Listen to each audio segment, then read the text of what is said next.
Why is my father crying in the arms of our maid?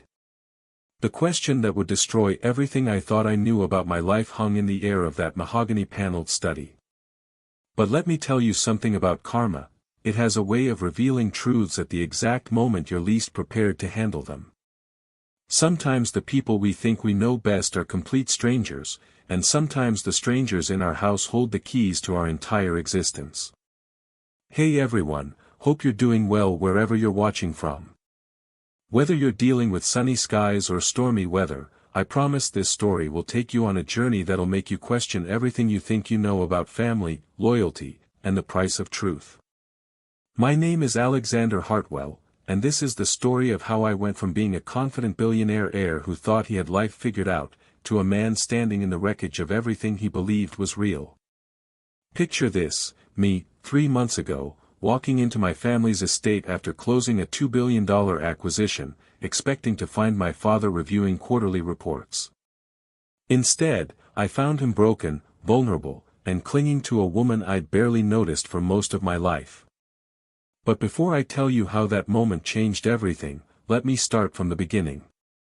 And if this story grips you the way it's gripped everyone I've told it to, do me a favor, hit that like button, subscribe if you haven't already, and share this because trust me, you're going to want to discuss this with someone when it's over. I was 28 years old and absolutely convinced I had the world by the throat. Born into the Hartwell dynasty, raised in boardrooms, educated at the finest institutions money could buy. My father, Richard Hartwell, had built our empire from a small construction company into a multi-billion-dollar conglomerate spanning real estate, technology, and international trade. Cold, calculating, brilliant, that was Richard Hartwell. The man who taught me that emotion was weakness and that family legacy was everything. Our estate sat on 50 acres of pristine Connecticut countryside, a monument to success that housed 3 generations of Hartwell ambition. And working quietly in the background of this empire, almost invisible, was Maria Santos. She'd been our housekeeper for over 30 years, arriving when I was barely walking. Quiet, efficient, always there but never intrusive. I'd probably spoken directly to her maybe a dozen times in my entire life. That Tuesday in September started like any other power play. I'd flown to Singapore to finalize the acquisition of a tech startup, a deal that would position us perfectly for the Asian market expansion. Everything went smoother than expected, signatures, handshakes, champagne toasts. I was riding high on another victory, another proof that I was worthy of the Hartwell name. The flight back was supposed to take 18 hours. I was supposed to land Thursday morning, giving me time to prepare for the board meeting where I'd present my triumph. But weather delays in Tokyo meant I caught an earlier connection. Instead of Thursday morning, I was walking through our front door Tuesday night at 11 p.m. The house felt different. Usually, by that hour, everything was locked down, staff dismissed, my father either in his private office or already retired. But lights were on in the main study, and I could hear voices, low, emotional, completely unlike the controlled conversations that typically echoed through our halls. I should have announced myself. Should have called out that I was home early. Instead, something made me move quietly toward the study, maybe curiosity, maybe instinct. The door was slightly ajar, and what I saw through that crack shattered 28 years of certainty. My father, the man who'd never shown weakness, who'd built an empire through sheer force of will, was sitting in his leather chair with his head buried in his hands, shoulders shaking with sobs I'd never imagined he was capable of. And kneeling beside him, her arms wrapped around his shoulders in a gesture so intimate it made my stomach clench, was Maria. Not just comforting him. Holding him like she had every right to be there, like this was natural, like they'd done this before. Her voice was soft, speaking in Spanish, words I couldn't understand but tones that spoke of deep familiarity, of shared pain, of something that went far beyond employer and employee. The shock hit me like ice water. This wasn't my father. This wasn't the Richard Hartwell who taught me that showing emotion was a luxury we couldn't afford, who'd never hugged me without it being a calculated display for business associates or family photos. This was a broken man finding comfort in the arms of a woman I'd never really seen as anything more than part of the furniture. I stood there for maybe 30 seconds, my mind racing through explanations. Was he sick? Had something happened to the business? Was this some kind of breakdown I'd never witnessed because I'd been too busy proving myself worthy of his approval? Then Maria looked up and saw me. Her face went white. Not the pale of surprise, but the bloodless white of someone whose deepest secret had just been exposed. She pulled back from my father immediately, but the damage was done. I'd seen the intimacy, the familiarity, the way she touched his face like she had every right to comfort him. My father's head snapped up, and for the first time in my life, I saw fear in Richard Hartwell's eyes. Not concern, not calculation, pure, raw fear. Alexander. His voice cracked on my name. You're not supposed to be back until Thursday. Clearly. I stepped into the room, my mind still trying to process what I'd witnessed. What the hell is going on here? Maria stood slowly, smoothing down her simple black dress, but she didn't look away from me. There was something in her eyes I'd never seen before, not the deference of a long-time employee, but the steady gaze of someone who'd been carrying a tremendous weight for far too long. Mr. Alexander, she said quietly, perhaps you should sit down. I'll stand, thanks. My voice came out harder than I intended, but nothing about this situation made sense. I want to know why I just walked in on my father crying in your arms like you're his. I couldn't finish the sentence. Couldn't voice the implications that were starting to form in my mind. My father stood up, trying to reassemble his usual commanding presence, but his hands were shaking. Son, this isn't what you think. Then tell me what it is. I looked between them, seeing something I'd been blind to for 28 years. Because what I think is that there's something going on here that I've never been told about. Something that explains why our housekeeper is comforting you like she's family. Maria and my father exchanged a look, not the quick glance of co-conspirators, but the deep, meaningful communication of two people who'd shared something profound for a very long time. Alexander, Maria said, her accent thicker than usual, there are things about your family that you don't know.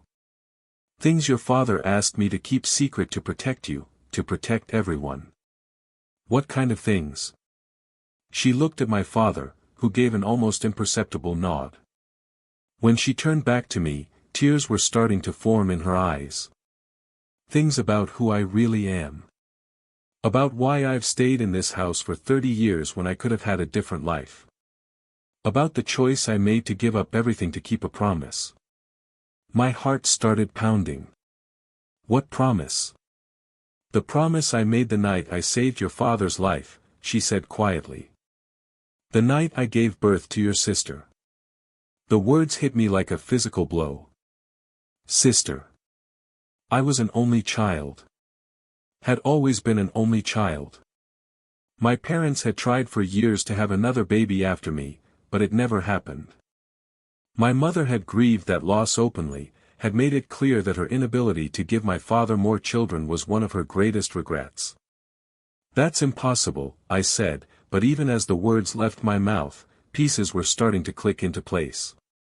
Memories I'd never questioned were suddenly taking on new meaning.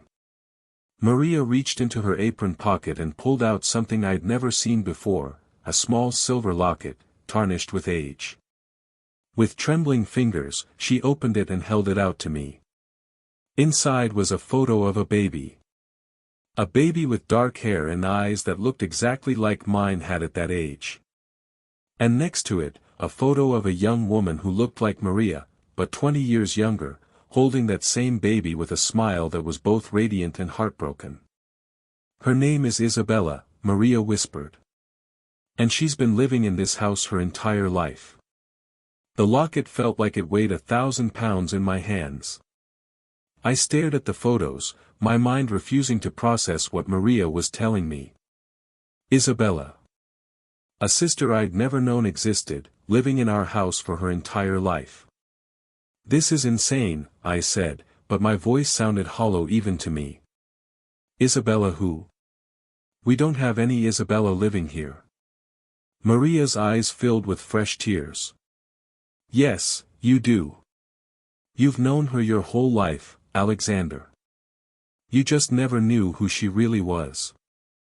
My father finally found his voice, though it came out as barely more than a whisper. Son, please sit down. This is going to be harder than you think. But I couldn't sit. Couldn't stop staring at that baby photo, at the eyes that looked so much like mine, like my father's. Tell me who she is. Right now. Isabella Rodriguez, Maria said softly. The girl you grew up calling Izzy. Your mother's goddaughter. The one who's been living here since she was 3 years old because her parents supposedly died in a car accident in Mexico. The world tilted sideways. Izzy. Sweet, brilliant Izzy who'd been part of our family for as long as I could remember. The girl who was 2 years younger than me, who'd shared our tutors, our vacations, our family dinners. Who my mother had doted on like the daughter she'd never had. Who I'd protected like a little sister, who'd followed me around the estate like a shadow when we were kids. Izzy, who had Maria's dark hair and my father's green eyes. No. The word came out strangled. No, that's not possible. Izzy's parents died when she was little. Mom told me the story 100 times. They were family friends, and when they died, we took her in because that's what family does. Your mother believed that story too, my father said quietly. She never knew the truth. I couldn't tell her. Couldn't tell anyone. I looked at him, really looked at him, and saw a man who'd been carrying this secret for 25 years. The weight of it had carved lines in his face I'd never noticed before, had put shadows in his eyes that I'd always attributed to business stress. Start from the beginning, I said, my voice barely controlled. All of it. Now. Maria closed the locket and held it against her chest like a talisman. I was 22 when I came to work for your family. Fresh from Mexico, barely spoke English, but I was smart and I worked hard. Your father was 28, just married to your mother, trying to build the business his father had started. She moved to the window, looking out at the gardens she'd tended for 3 decades. I wasn't supposed to be anything more than help around the house. But your father, he was different then. Kinder. He saw that I was intelligent, that I wanted to learn. He started teaching me English, helping me understand American business practices. He said I had potential. My father's voice was rough when he spoke. She was brilliant, Alexander. Still is. She could have run her own company, could have been anything she wanted. But she was trapped by circumstances, by immigration status, by a system that didn't see her worth. We became friends, Maria continued. Real friends. He would tell me about the pressures of running the business, about his father's expectations, about how lonely it was to carry so much responsibility. And I would tell him about my dreams, about the family I'd left behind in Mexico, about wanting to build something meaningful with my life. I could see where this was heading, and it made my stomach clench. You had an affair. It wasn't supposed to happen, my father said quickly. Your mother and I, we were having problems. She was struggling with depression after a miscarriage, and I was working 18-hour days trying to keep the company afloat. We barely spoke for months. I was lonely, and Maria was. I was in love with him, Maria said simply. Completely, hopelessly in love with a man I could never have. A man whose world I could never truly be part of. The betrayal hit me in waves. Not just the affair, but the lies. 25 years of lies, of looking at Izzy and never seeing the truth that was right in front of me. Of watching my mother pour her love into a child who was the product of my father's infidelity. How long? I asked. 6 months, my father said. It ended when Maria told me she was pregnant. I knew it had to end, Maria added. I knew he could never leave his wife, never acknowledge our child. The scandal would have destroyed everything he'd worked for, everything his family had built. And your mother, she was so fragile then. Learning about us would have broken her completely. I thought about my mother, about the woman who'd raised me with such fierce love and protection. Who'd struggled for years to have another child, who'd grieved every miscarriage like a personal failure. Who'd welcomed Izzy into our home with open arms, never knowing she was embracing her husband's daughter with another woman. So you decided to lie to her. To everyone. I decided to disappear, Maria said. I was going to go back to Mexico, have the baby there, start over. But then. She looked at my father, and I saw the pain that had never fully healed pass between them. Then what? Then your grandfather found out, my father said. About the affair, about the pregnancy. He threatened to destroy Maria, to have her deported, to make sure she never saw the child again unless we found a way to handle this that protected the family reputation. My grandfather. Richard Hartwell Sr., the man who'd built our empire through ruthless determination and an absolute refusal to let anything threaten the family name. He died when I was 15, but I remembered his iron will, his complete intolerance for anything that might damage our standing in society. He came up with the plan, Maria continued. I would disappear for the final months of my pregnancy. Have the baby in a private clinic in Mexico. Then there would be a car accident, fictional, but with real documentation. 2 people would die, a couple named Rodriguez who'd been friends of your family. And their orphan daughter would need a home. The elaborate nature of the deception took my breath away. You faked an entire family's death. Your grandfather had connections everywhere, my father said. Government officials, police, hospital administrators. It wasn't hard to create the paperwork, especially in a small Mexican town where records weren't computerized yet. As far as anyone knew, Isabella Rodriguez's parents died in a tragic accident, and the Hartwell family generously took in their orphan child. And Mom never suspected? Your mother was so grateful to have a child to care for, Maria said softly. She'd been trying to get pregnant again for 2 years with no success. When we brought Isabella home, she threw herself into motherhood with everything she had. She never questioned the story because she didn't want to.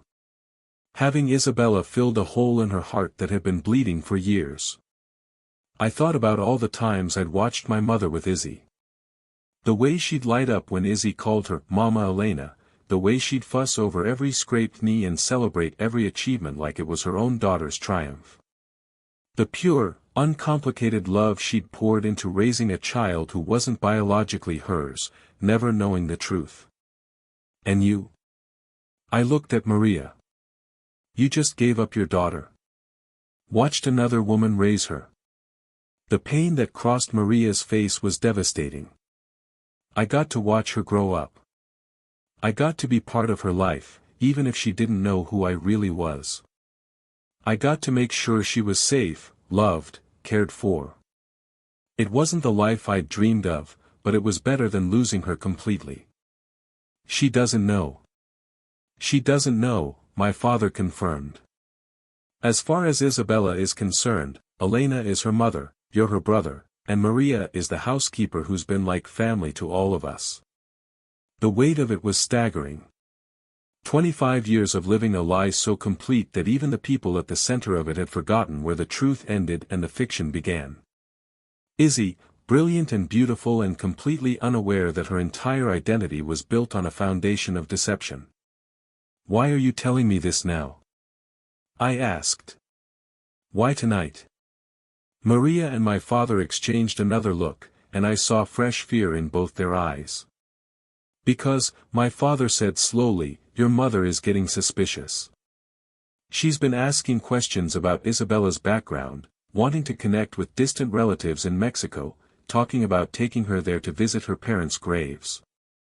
And there are no graves, I said. There are no graves. No relatives. No history beyond what we created. Maria's voice was barely a whisper. And there's something else. Something that makes this even more complicated. My heart was already racing, but somehow it found another gear. What? Isabella is engaged, my father said. To James Lancaster.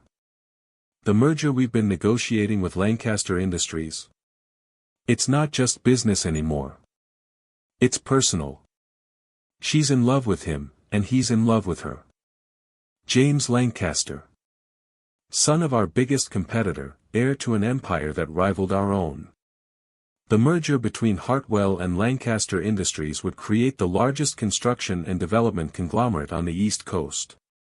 It was the deal my father had been working toward for 3 years. The engagement announcement is next week, Maria said. At the charity gala. Your mother is planning the whole thing, so excited to see her daughter marry into such a prominent family. But if the truth comes out, my father continued, if anyone discovers that Isabella isn't who we've said she is, that she's my illegitimate daughter. The scandal would destroy both families, I finished. Lancaster would never allow his son to marry into a family built on lies and infidelity. The merger would collapse. Our reputation would be ruined. And your mother would be devastated, Maria added quietly. Learning that the daughter she's raised and loved for 22 years is actually the product of her husband's affair. It would destroy her. I stood there in that study, surrounded by the weight of 25 years of deception, and realized that everything I thought I knew about my family was a lie. My sister wasn't my sister. My father wasn't the man I'd believed him to be. My mother had been living in a fantasy for over 2 decades. And now I was being asked to become part of the conspiracy, to help maintain a lie that was growing more dangerous by the day. There's more, my father said, and I could hear the dread in his voice. More. Someone knows, Maria whispered. Someone has been asking questions about Isabella's background. About the accident in Mexico. About records that don't quite match up. The room went cold. Who? We don't know yet, my father said. But whoever it is, they're getting close to the truth. And if they expose us before we can figure out how to handle this. He didn't need to finish. I could see the catastrophe spreading out before us like a wildfire. The engagement would be called off. The merger would collapse. My mother would be humiliated and heartbroken. Izzy would discover that her entire life was a lie.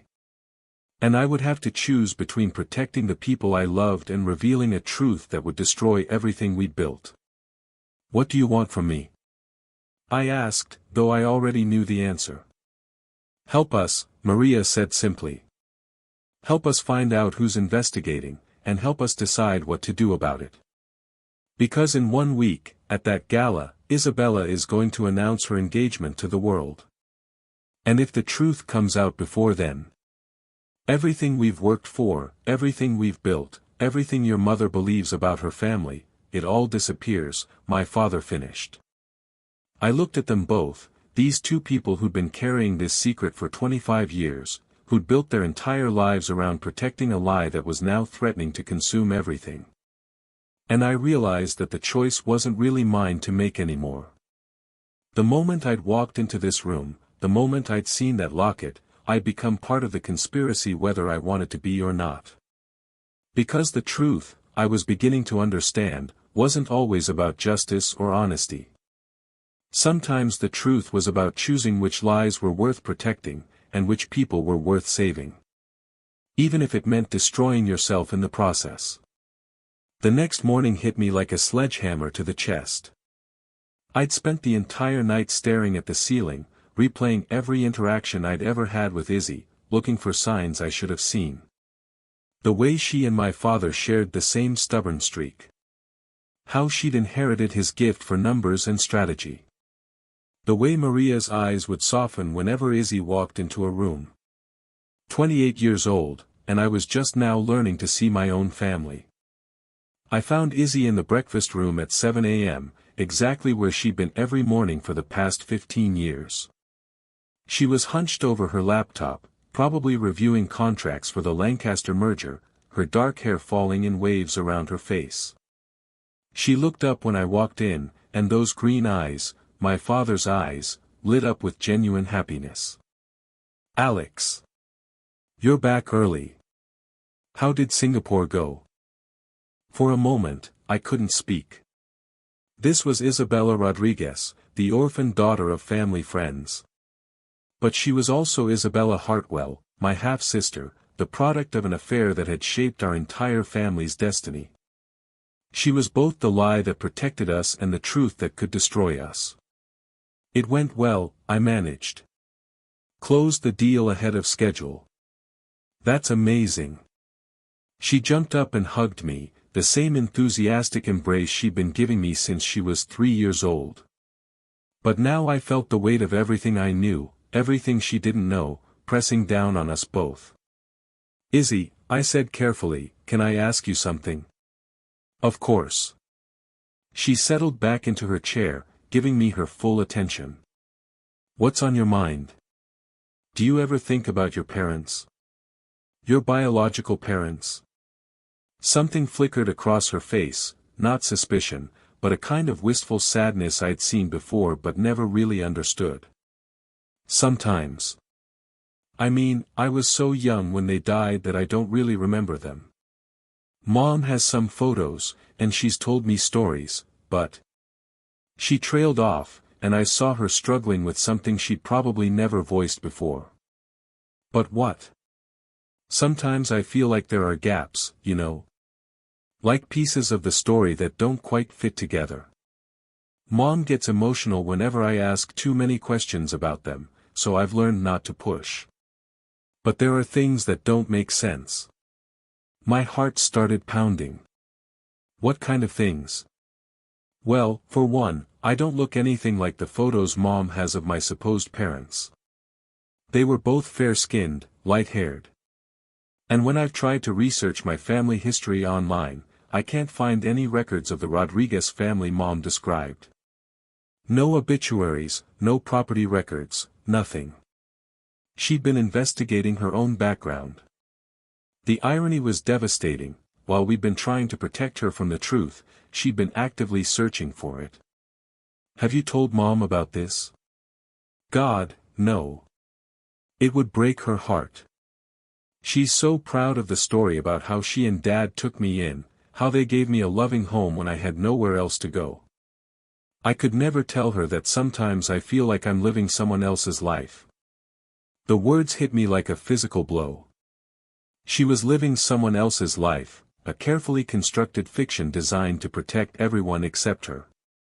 "Izzy, what if I told you that family isn't always about blood? That the people who raise you, who love you, who shape who you become, those are your real family regardless of genetics?" She studied my face with those sharp green eyes. "I'd say you're being unusually philosophical for 8 in the morning. Is everything okay? You seem different since you got back." Before I could answer, my mother swept into the breakfast room like a force of nature. Elena Hartwell at 55 was still a stunning woman, all elegant lines and perfectly controlled energy. But this morning she was practically vibrating with excitement. "Alexander. Perfect timing. I need both of you to help me finalize the details for next week's gala. The engagement announcement is going to be the highlight of the evening, and everything has to be absolutely perfect." She kissed my cheek and then moved to Izzy, smoothing her hair with the unconscious maternal gesture I'd watched 1,000 times.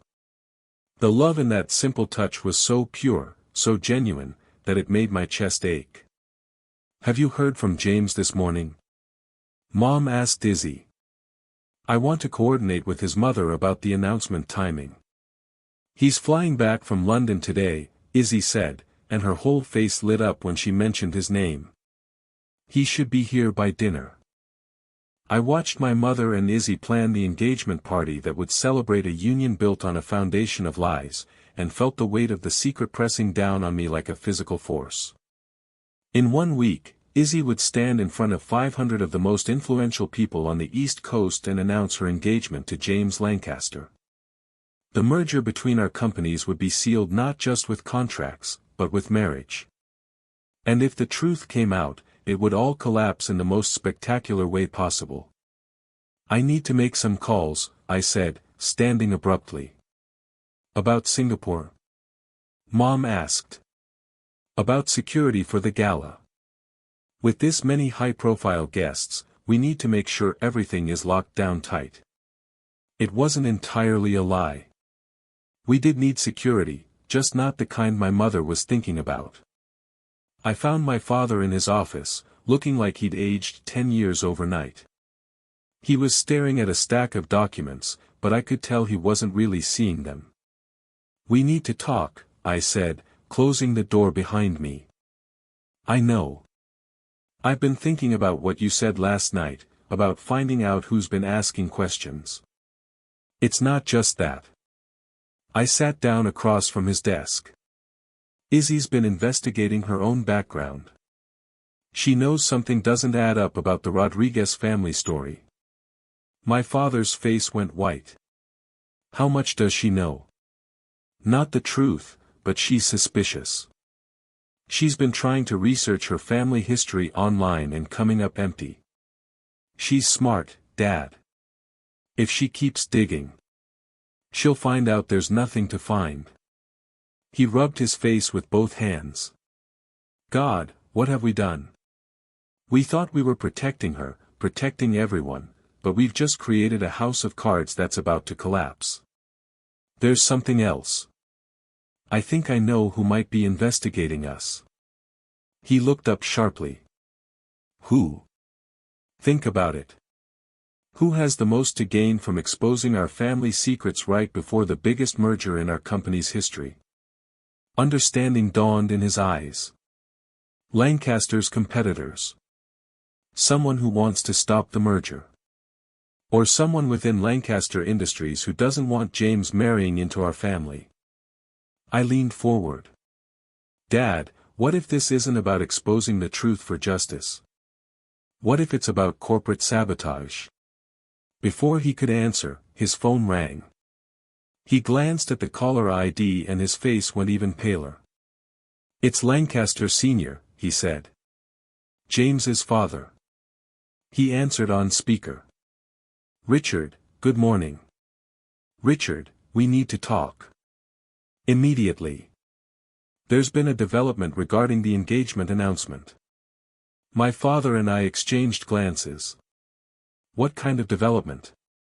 The kind that requires a face-to-face conversation. Can you be at my office in an hour?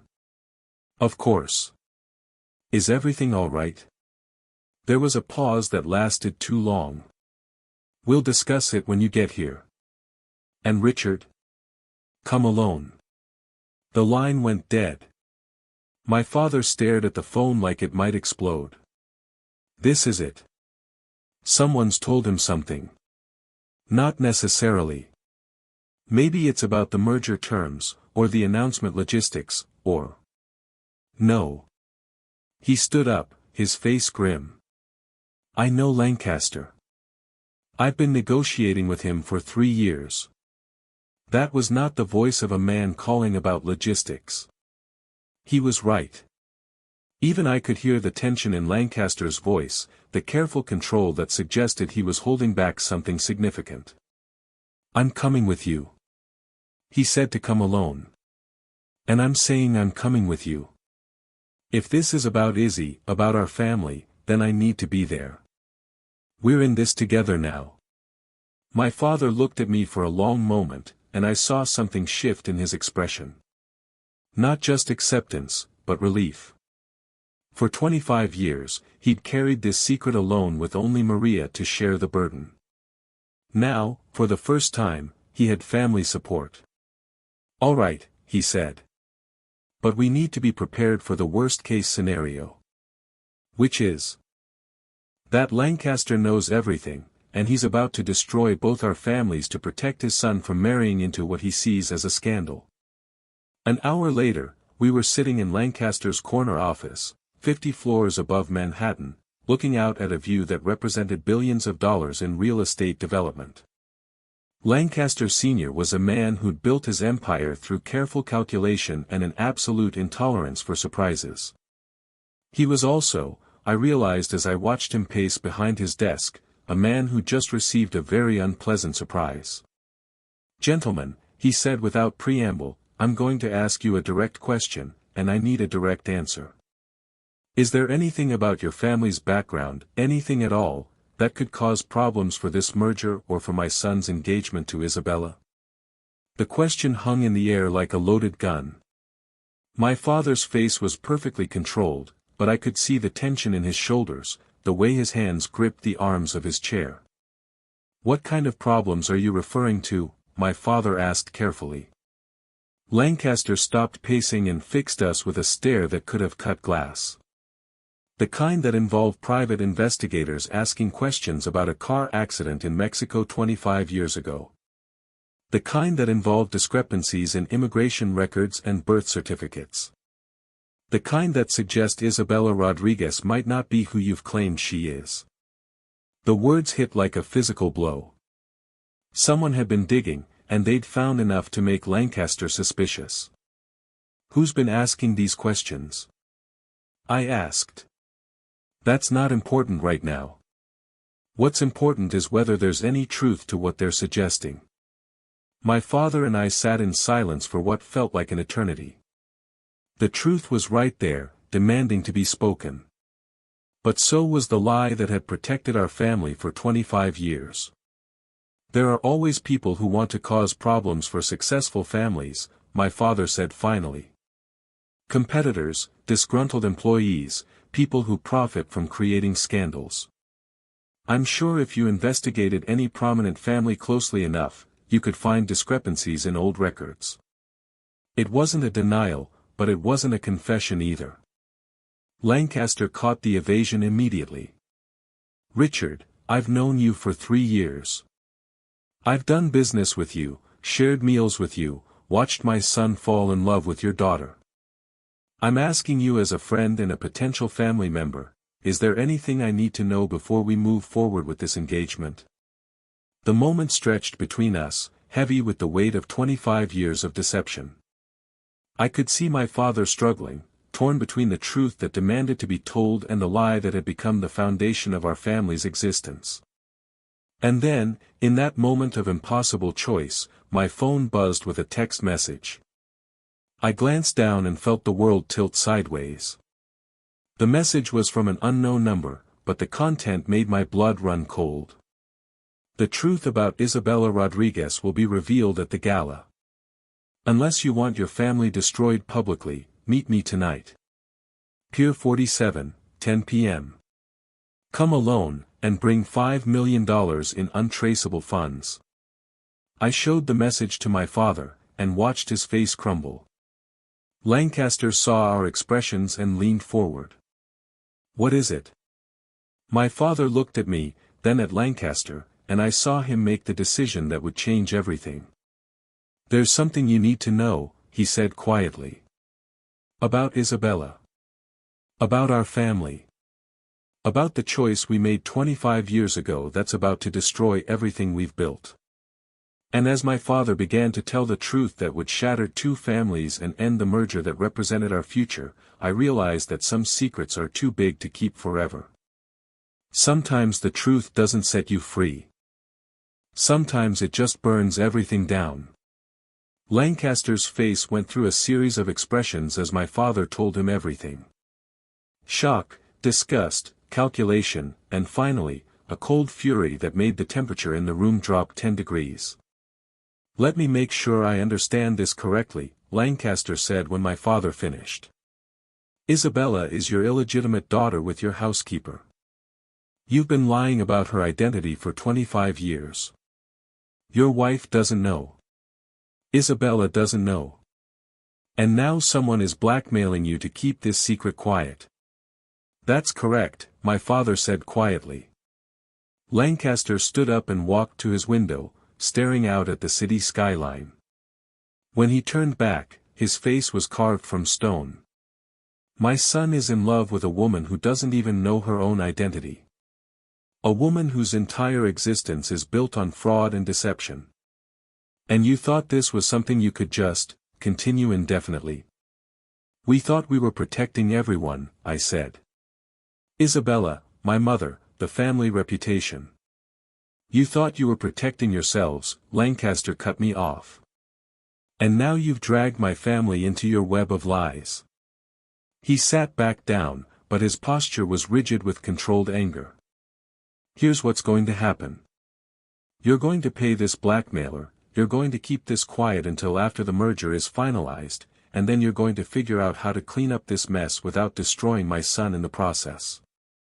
You still want to proceed with the merger? My father asked, clearly surprised.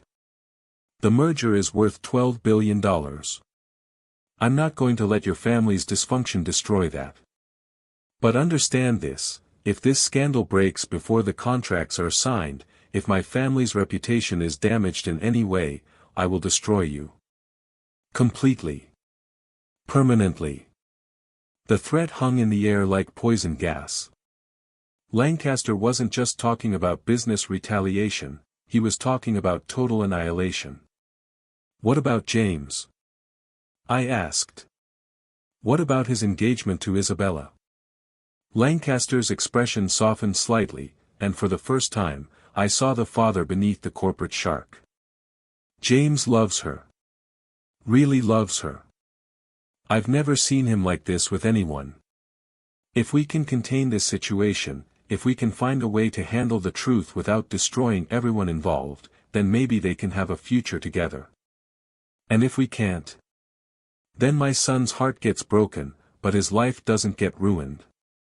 Lancaster's voice was final. I won't let him marry into a family built on lies unless those lies can be transformed into a truth he can live with.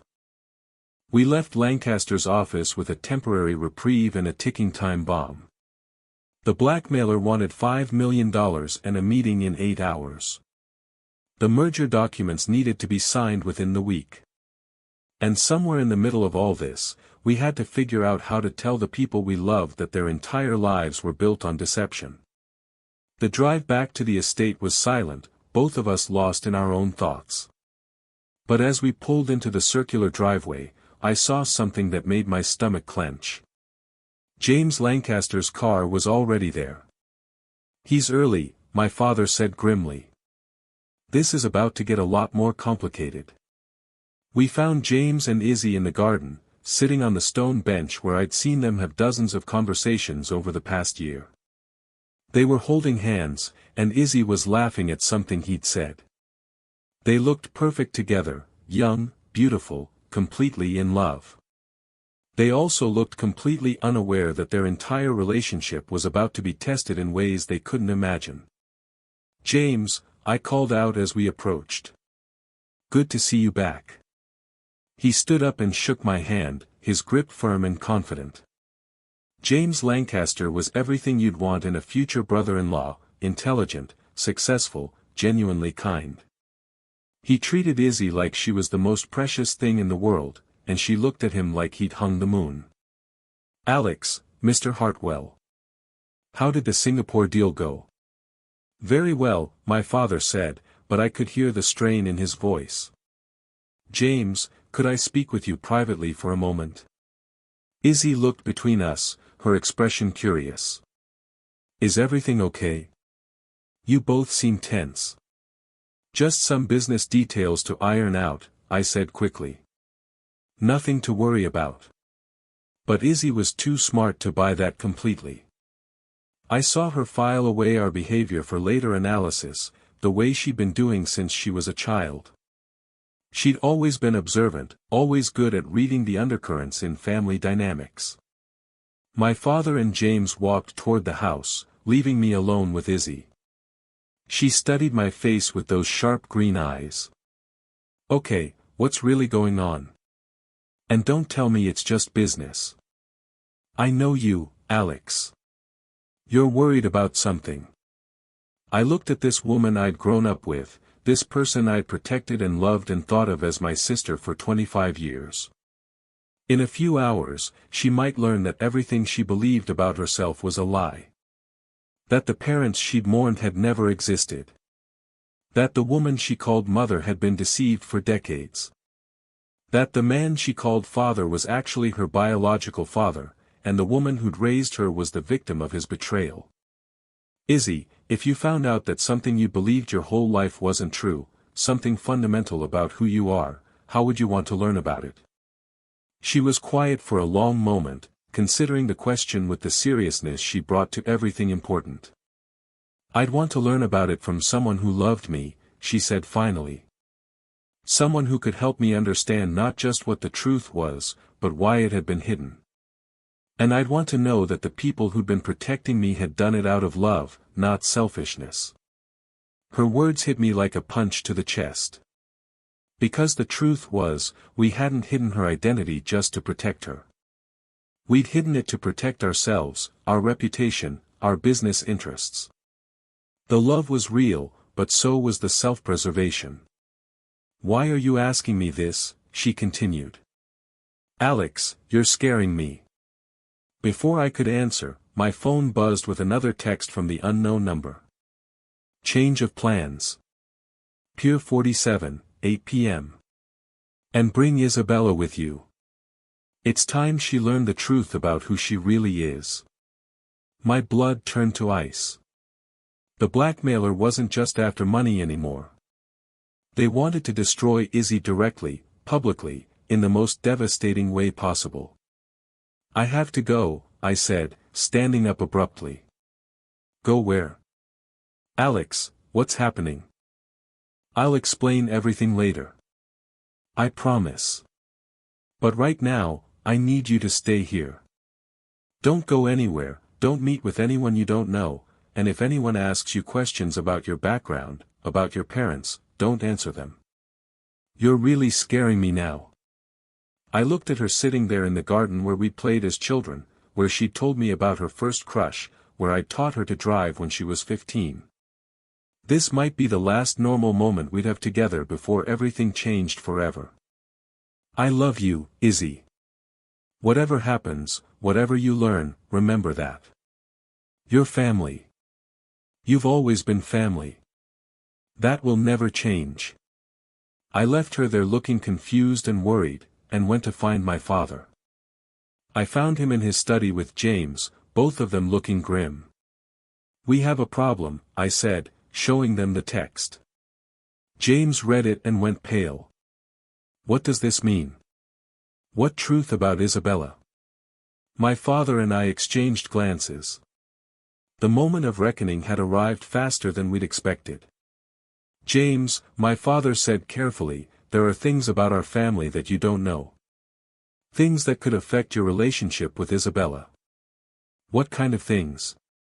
The kind that could change how you see her, how you see us, how you see the future you've planned together. James stood up, his jaw set with determination. Mr. Hartwell, I love Isabella. Whatever this is about, whatever secrets your family has been keeping, it doesn't change how I feel about her. You say that now, I said. But you don't know what we're talking about. Then tell me. My father looked at James for a long moment, this young man who was about to marry his daughter, who was about to become part of our family's conspiracy of lies. Isabella isn't who you think she is, my father said quietly. She isn't who any of us have pretended she is for the past 25 years. What do you mean? I mean her parents didn't die in a car accident in Mexico. I mean the Rodriguez family never existed. I mean Isabella's entire identity is a fiction we created to hide the truth about who she really is.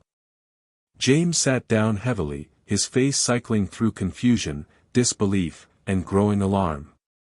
That's impossible. I've seen the documents, the photos, all fake, I said.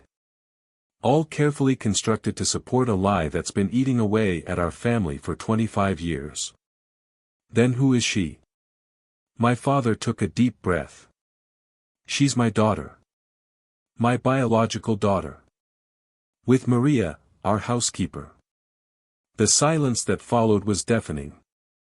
James stared at us like we'd just told him the earth was flat. Your daughter, he repeated slowly. Isabella is your daughter. Which makes her Alex's sister. Half-sister, I corrected, though it felt like a meaningless distinction. And your wife doesn't know. My wife doesn't know, my father confirmed. And Isabella doesn't know. Isabella doesn't know. James stood up and began pacing, running his hands through his hair. This is insane. You're telling me that the woman I'm planning to marry, the woman I've been with for 2 years, doesn't even know who she really is? We were trying to protect her, my father said. Trying to protect everyone. Protect her from what? From knowing her real father? From understanding her real family? From the scandal, I said. From the shame. From the knowledge that she was the product of an affair that nearly destroyed our family. James stopped pacing and fixed us with a stare that could have melted steel. You mean you were protecting yourselves? From the consequences of your choices. He was right, and we all knew it. The protection had been mutual, but the primary beneficiaries had been the adults who'd created the mess in the first place. What does the blackmailer want? James asked. Money. $5 million. And now they want Isabella there when they reveal the truth. We can't let that happen.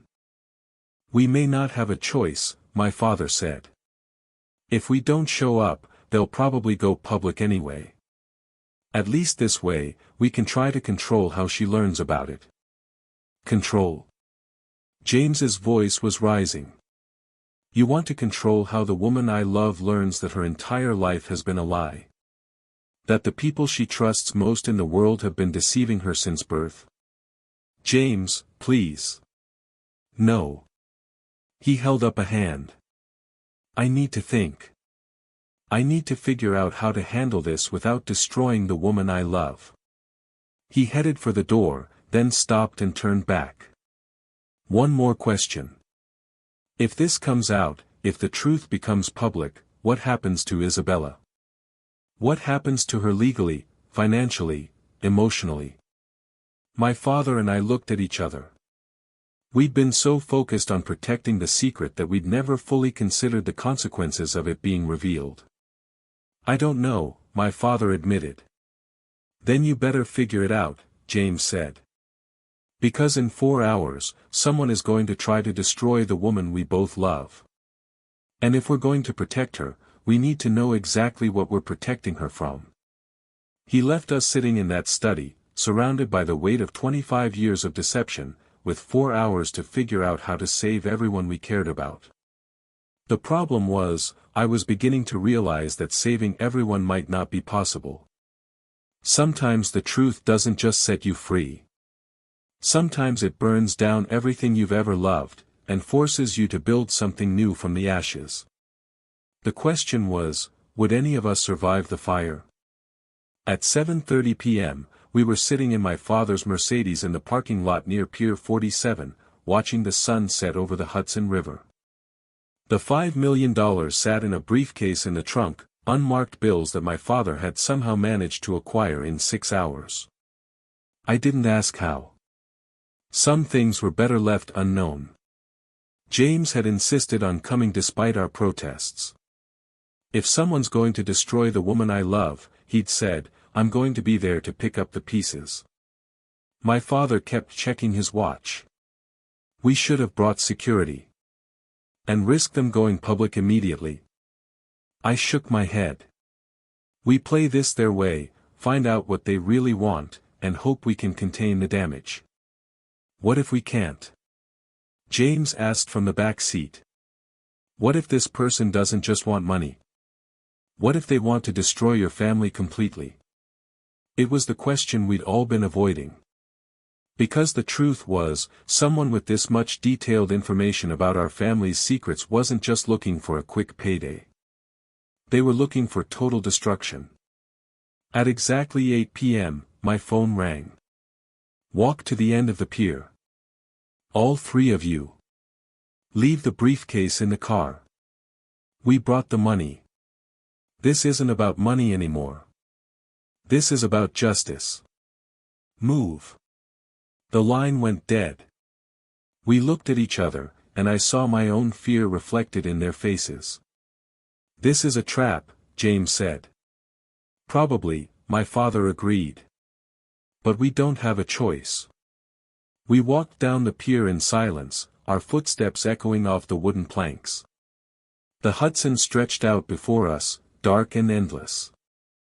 A few other people were scattered along the waterfront, joggers, couples, tourists, but the end of the pier was deserted. Almost deserted. A figure stepped out of the shadows near the railing. Female, mid-40s, professionally dressed. She looked familiar, but I couldn't place her until she spoke. Hello, Richard. Alexander. Mr. Lancaster. My father went rigid beside me. Catherine. Catherine Reeves. My father's former business partner, the woman who'd helped him build Hartwell Industries into what it was today. The woman who'd been forced out of the company 5 years ago after a bitter dispute over the direction of the business. The woman who'd sworn she'd make my father pay for destroying her career. Surprised to see me? Catherine smiled, but there was no warmth in it. You shouldn't be. You had to know this day would come eventually. What do you want, Catherine? My father asked. What I've always wanted. Justice. Accountability. For you to face the consequences of your actions. This is about the business dispute, James said. This isn't about Isabella. Catherine laughed, a sound like breaking glass. Oh, but it is about Isabella. You see, when Richard forced me out of the company, I decided to do some research into the Hartwell family history. I wanted to find something I could use against him, some leverage to get back what he'd stolen from me.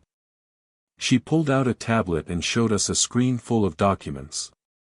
It took me 3 years, but I found it.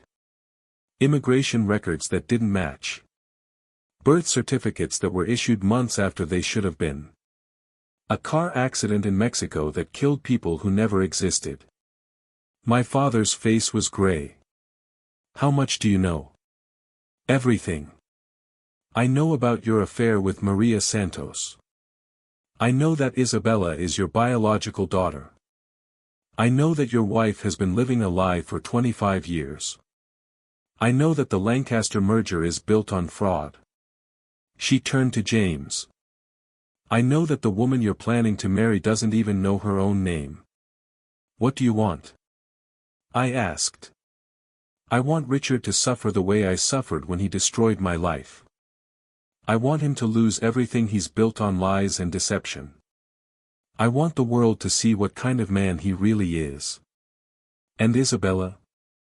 James's voice was tight with controlled fury. What about what this does to her? Isabella is collateral damage. Just like I was when your future father-in-law decided I was expendable. The casual cruelty of it took my breath away. Catherine wasn't just after revenge, she was willing to destroy an innocent woman to get it. You don't have to do this, my father said. We can work something out. Money, a position in the company, whatever you want. What I want is for you to call a press conference tomorrow morning and tell the world the truth about your family. About the lies, the fraud, the deception. I want you to admit that Isabella Rodriguez doesn't exist, that you've been perpetrating a massive fraud for 25 years. That would destroy the merger, James said. That would destroy everything, I added. Exactly. Catherine's smile was predatory. Richard gets to watch his empire crumble, his family fall apart, and his reputation turn to ash. Just like he did to me. And if we refuse? Then I hold my own press conference. Tomorrow morning, 9 a.m., I'll be standing in front of the Hartwell Industries building with copies of every document I've found. Birth certificates, immigration records, hospital records from Mexico, financial transactions that prove the cover-up. By noon, every news outlet in the country will be running the story. She put the tablet away and looked at each of us in turn. You have until midnight to decide. Call the press conference yourselves, or I'll do it for you. Catherine, please. 12 hours, Richard. That's more consideration than you gave me when you destroyed my life. She turned to walk away, then stopped and looked back. Oh, and one more thing. Isabella is here. My blood turned to ice. What? I called her an hour ago. Told her I had information about her real parents, about the car accident that killed them. She's meeting me at the coffee shop on the corner in 10 minutes. You can't do this to her, James said, stepping forward. She doesn't deserve this. Neither did I. But sometimes innocent people get hurt when powerful men make selfish choices. She walked away, leaving us standing at the end of the pier with the weight of 25 years of lies about to come crashing down. We have to stop her, James said. We have to get to Isabella first. And tell her what? My father asked. The truth? The same truth that's going to destroy our family? We tell her the truth with love, I said. We tell her ourselves, before Catherine can use it as a weapon. We ran back down the pier, but even as we moved, I knew we were too late. Catherine had planned this perfectly. She'd given us just enough time to understand the scope of the devastation, but not enough time to prevent it. We reached the coffee shop just as Isabella was walking in. Through the window, I could see Catherine already sitting at a corner table, a manila folder spread out in front of her. We're too late, my father said. No, we're not. James was already moving toward the door. I'm going in there. James, wait. But he was already inside. Through the window, I watched him approach Isabella's table, watched her face light up when she saw him. I watched Catherine's expression shift from satisfaction to annoyance as James sat down beside Isabella. And then I watched Isabella's face change as Catherine began to speak. The transformation was devastating.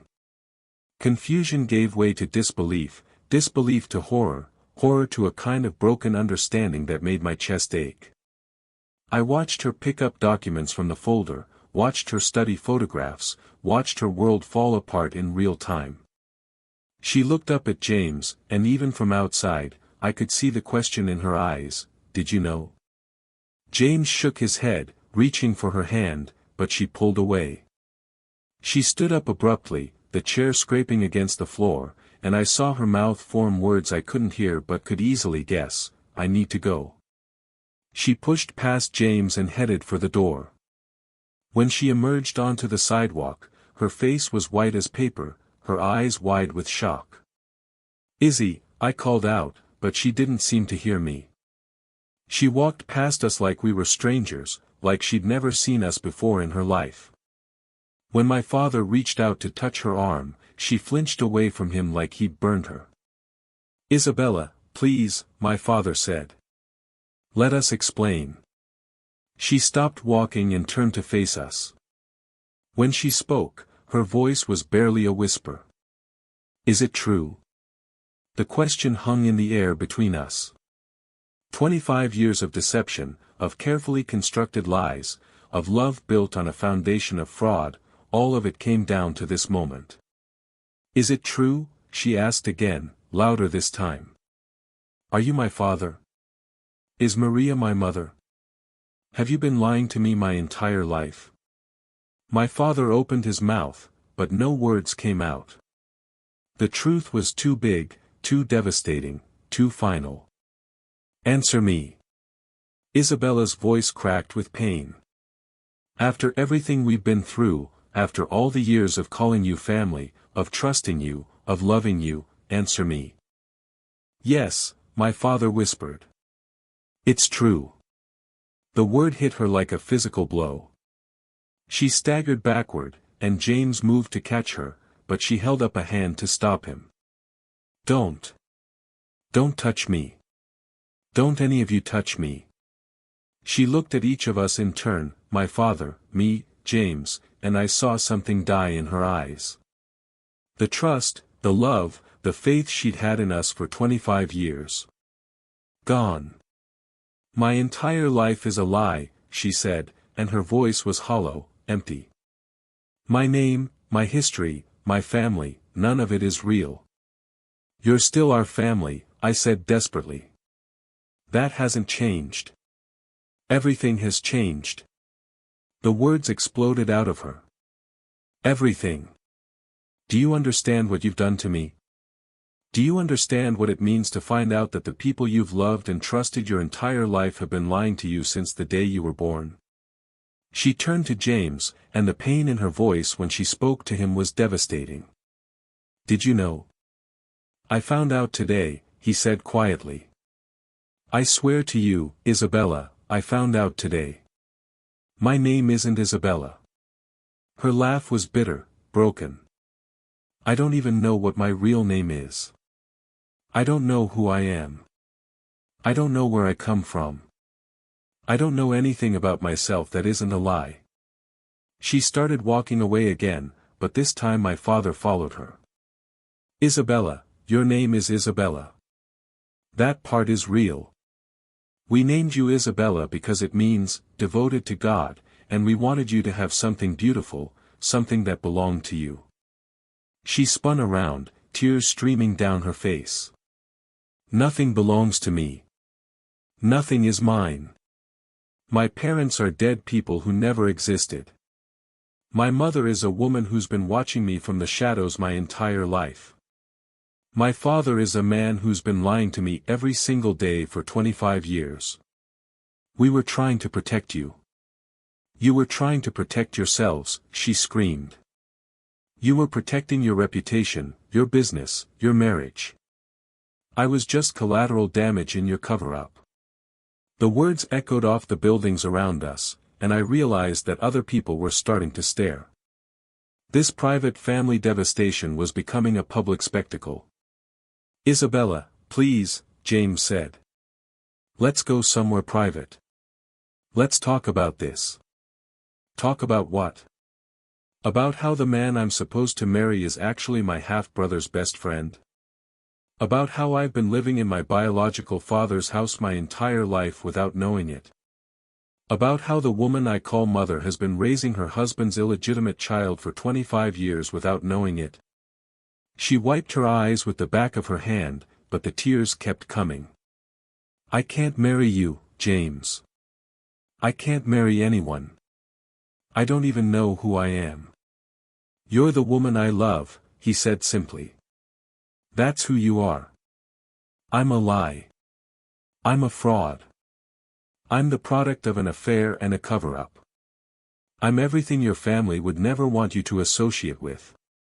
That's not true. It is true. She looked at all of us with something that might have been hatred. And the worst part is, I can see it in your faces. The guilt, the shame, the knowledge that you've destroyed me. You all know that this changes everything, and you're all too cowardly to admit it. She started walking away again, and this time, none of us followed. Because she was right. Everything had changed. The woman we'd all loved, the daughter and sister and fiancée we tried to protect, was gone. In her place was a stranger who'd just learned that her entire existence was built on lies. And as I watched her disappear into the crowd of evening pedestrians, I realized that some betrayals are too deep to forgive. Some truths are too devastating to survive. And some families are too broken to put back together. The midpoint devastation was complete.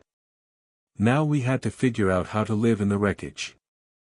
The next 72 hours were a masterclass in how quickly a life can completely unravel. Isabella disappeared that night. Simply vanished from our lives like she'd never existed at all. Her phone went straight to voicemail. Her apartment was empty. Her credit cards went unused. It was as if she'd decided that if her identity was fake, she might as well become invisible too. James was losing his mind. He'd taken leave from Lancaster Industries and was spending 18 hours a day trying to find her. Private investigators, security firms, even hiring hackers to track her digital footprint. Nothing. Isabella Rodriguez had vanished as completely as her fictional parents. My mother was asking questions. Dangerous questions. "Where is Isabella?" she asked for the 100th time, standing in the kitchen where Maria was preparing breakfast with shaking hands. She was supposed to help me finalize the catering menu for the gala. The engagement party is in 4 days, and she's nowhere to be found. Maria couldn't look at her. For 30 years, these two women had worked side by side, sharing the daily rhythms of running our household. Now Maria was watching the woman who'd unknowingly raised her daughter fall apart with worry, and she couldn't say a word. "I'm sure she's just overwhelmed with wedding planning," I said weakly. "You know how she gets when she's stressed." "This isn't stress, Alexander. This is something else entirely. She won't return my calls, she's not at her apartment, and James looks like he hasn't slept in days." "What aren't you telling me?" My father walked into the kitchen at that moment, and I saw my mother's expression shift. She'd been married to him for 32 years. She knew when he was hiding something. "Richard, where is Isabella?" "I don't know, Elena. I wish I did." It wasn't technically a lie, but it wasn't the truth either. My mother studied his face with the intensity of someone who'd spent 3 decades learning to read his moods. "Something happened. Something you're not telling me. What is it?" The silence stretched between them, heavy with 30 years of marriage and 25 years of deception. I watched my father struggle with the weight of the secret that was destroying our family piece by piece. "Elena, there are things about our family, about Isabella's background, that are more complicated than we've discussed." "What kind of things?" Before he could answer, Maria dropped the coffee pot she'd been holding. It shattered against the kitchen floor, sending ceramic shards and hot coffee everywhere. "I'm sorry," she said, her voice barely a whisper. "I'm so sorry." But she wasn't talking about the coffee pot. My mother looked between Maria and my father, and I saw understanding begin to dawn in her eyes. Not the full truth, not yet, but the recognition that something fundamental was wrong. "How long?" she asked quietly. "Elena. How long have you been lying to me?" The question hung in the air like a death sentence. My father's face crumbled, and for the second time in a week, I watched this powerful man break down completely. 25 years, he whispered. My mother went very still. The kind of stillness that comes before an earthquake, before everything you thought was solid turns to quicksand beneath your feet. 25 years, she repeated. Since Isabella came to live with us. Elena, please, let me explain. No. Her voice was sharp as broken glass. No explanations. No justifications. Just the truth. Right now. My father looked at Maria, who was still kneeling on the floor surrounded by broken ceramic, tears streaming down her face. He looked at me, standing frozen by the kitchen island. He looked at his wife of 32 years, the woman who'd loved and trusted him through everything, who was about to learn that her entire adult life had been built on a lie. Isabella is my daughter, he said. My biological daughter. With Maria. The words fell into the kitchen like stones into still water, creating ripples that would spread outward and destroy everything in their path. My mother didn't scream. Didn't cry. Didn't rage or throw things or demand more details. She just stood there, absorbing the magnitude of the betrayal, and I watched something inside her die. The car accident, she said finally. The Rodriguez family. Never existed. Her parents. Never existed. The orphan child I took into my home, loved like my own daughter, raised for 22 years. Is my daughter. Our daughter.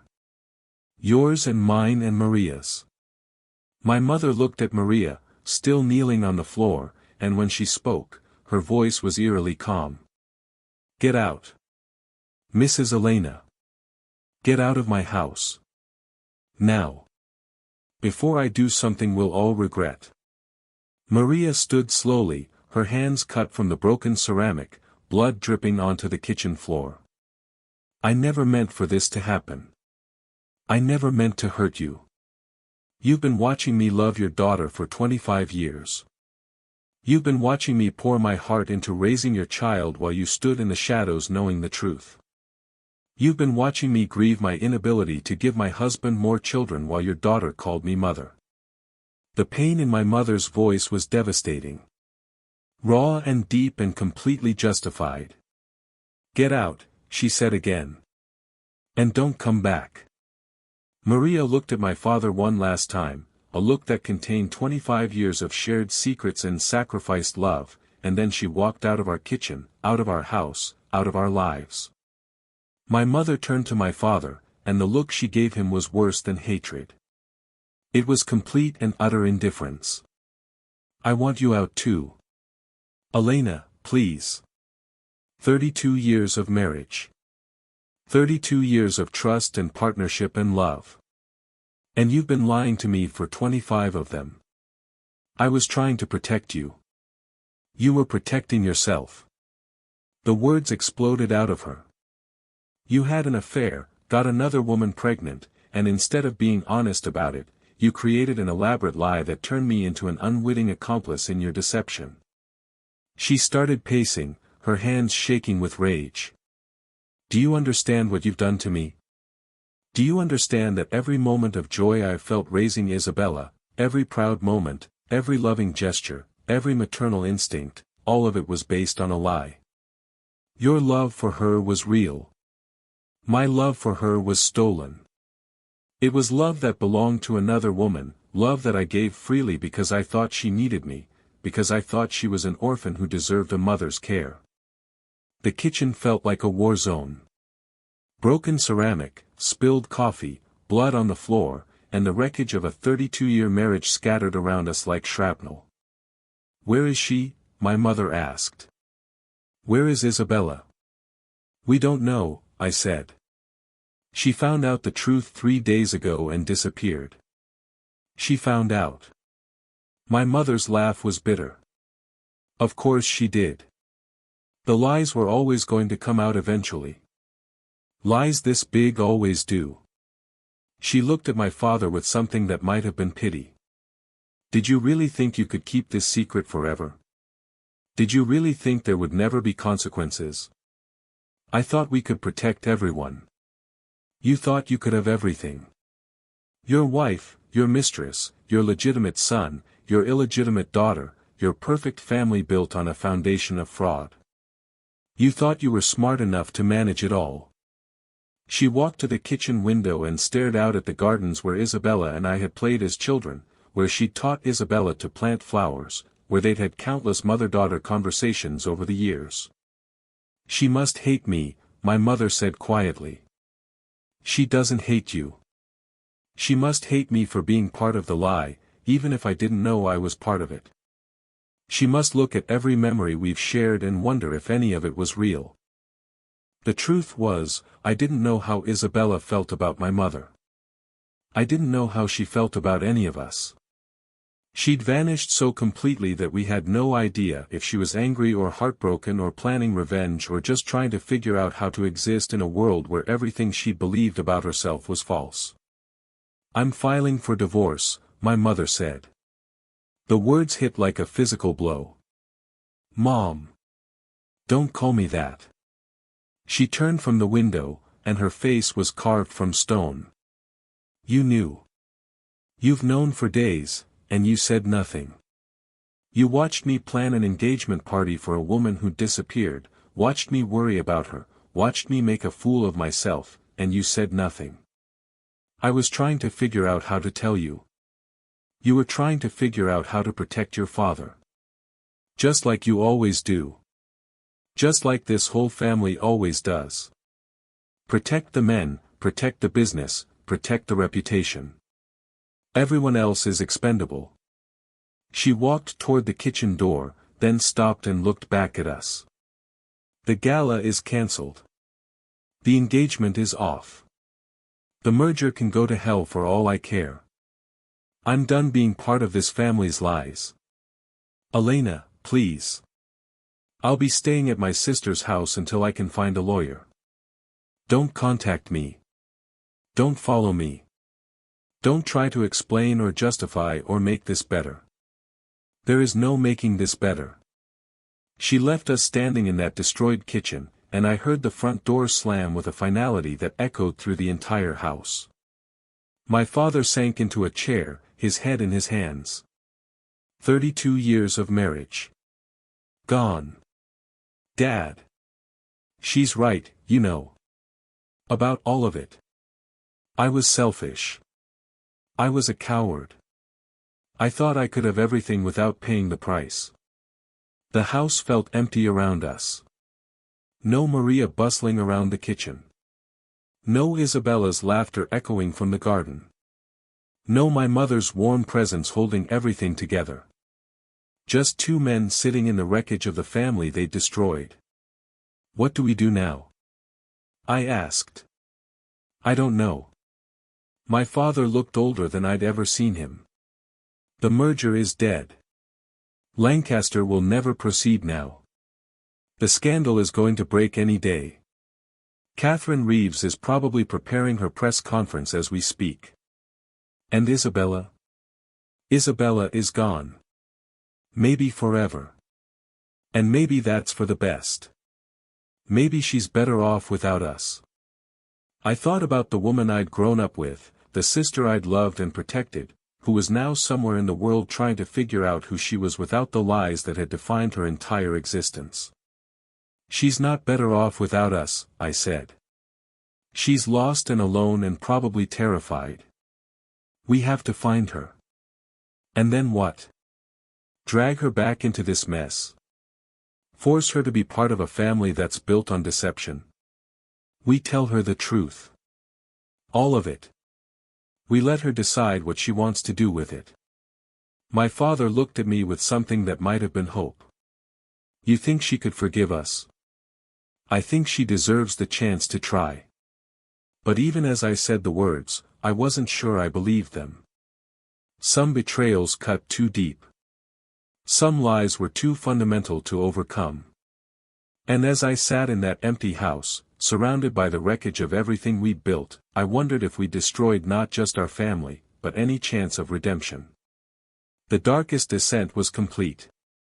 Now we had to figure out if there was any way back to the light. 5 days after Isabella disappeared, James Lancaster showed up at our door at 6 a.m, looking like he hadn't slept in a week. His usually perfect appearance was disheveled, wrinkled clothes, unshaven face, eyes red with exhaustion and desperation. I found her, he said without preamble. My father and I were in the kitchen, drinking coffee in the oppressive silence that had become our new normal. The house felt like a mausoleum without the women who'd made it a home. Where? I asked. A small town in Vermont. She's been staying at a bed and breakfast under her real name, Isabella Santos. She's been there for 3 days. How did you find her? I hired a team of investigators to check every small town within driving distance. Figured she'd want to get away but wouldn't go too far. She's been paying cash for everything, but she had to show ID at the B&B. My father set down his coffee cup with shaking hands. How is she? I don't know. I haven't approached her yet. I wanted to talk to you first. James sat down heavily at the kitchen table. I need to know something before I go to her. I need to know if there are any more secrets. Any more lies. Because if I'm going to ask her to trust me, to trust us, I need to be absolutely certain there's nothing else that could destroy her. My father and I looked at each other. The question we'd been avoiding for 5 days was finally on the table. There's nothing else, my father said. The affair, Isabella's parentage, the cover-up, that's everything. You're sure? I'm sure. James studied our faces, looking for any sign of deception.